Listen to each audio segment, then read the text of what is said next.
Dans le cadre des festivités marquant la commémoration des 25 ans d'existence du Haut Conseil des Béninois de l'extérieur, la diaspora béninoise a foulé ce vendredi 16 décembre 2022 le sol de Toffor qui est pour eux une terre natale. Le président du HCBE Monde explique la raison particulière pour laquelle Toffor est le point initial de cette descente. Toffor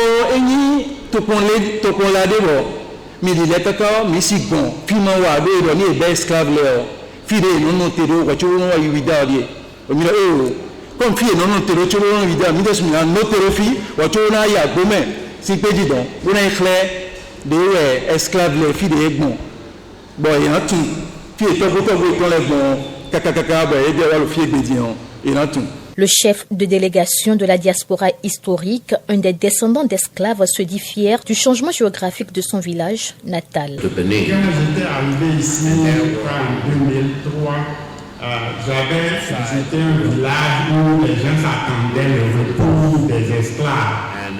Après avoir revisité, je n'ai plus trouvé vraiment ce village-là. Je ne sais pas si c'est le développement ou pas. Profitant donc de ce retour aux origines, le maire de Toffor expose les potentialités et valeurs de sa commune. La commune de Toffor regorge de multitudes de potentialités naturelles, socio-économiques, culturelles, écotouristiques, mais peu exploitées.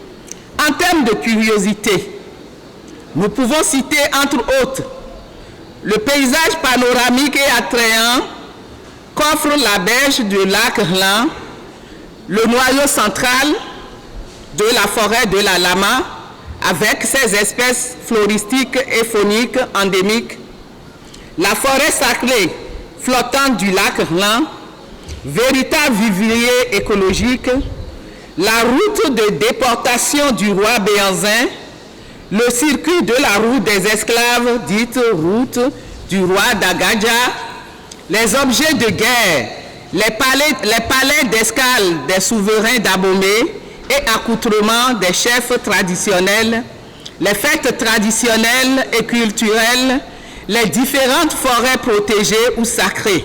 Des potentialités qui, selon le directeur général de l'ANAT, valent un investissement actif. Je voudrais insister et dire ceci. Le développement est en marche au Bénin. Investir à Toffor, c'est investir dans un territoire d'avenir.